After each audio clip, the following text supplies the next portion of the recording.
Breaking news from Chile, where a massive earthquake has killed at least 78 people and triggered a tsunami. This is a big one. The magnitude 8.8 quake struck during the night and was much more powerful than the one that devastated Haiti, which was a magnitude 7.0. Severe aftershocks were felt this morning. Tsunami warnings are up for Hawaii, Alaska, and the coastal areas of California and Oregon right now. Joining us now by phone is Jessica Segala, a geophysicist with the U.S. Geological Survey. She's in Golden, Colorado. Jessica, good morning. Good morning.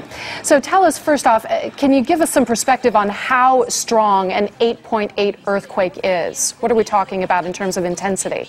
Okay, I can compare it to the 7.0 earthquake that happened in Haiti in last month.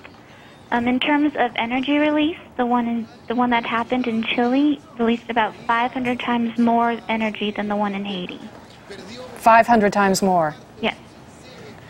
Jessica, also, can you just speak to the tsunami warnings that are out there right now? With an earthquake of this magnitude, as far as the type of energy that you just spoke about, how does that then translate to what the coast of Hawaii, California, what they're dealing with, in the Chilean area right now from a tsunami standpoint? Right.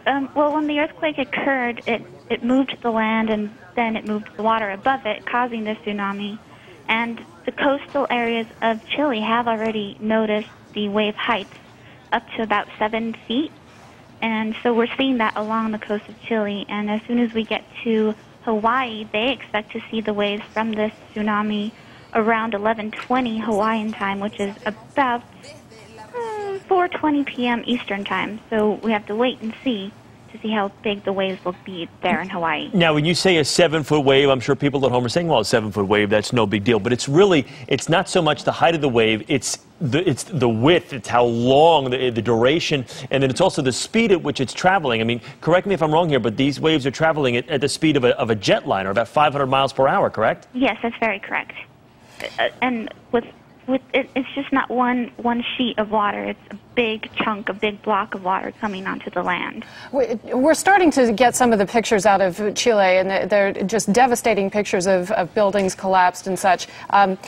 We know that the damage is going to be extensive, but what about aftershocks now? How many can people there expect to feel? Is this a real concern as well? Aftershocks are definitely a concern. We always see aftershocks with a large quake and a shallow quake, which this one was. And as of right now, we've located about maybe 15 aftershocks, and those are of the larger kind. I'm sure they've felt much more than that. And what does that mean, that it's a shallow earthquake, and how does that affect damage and so on?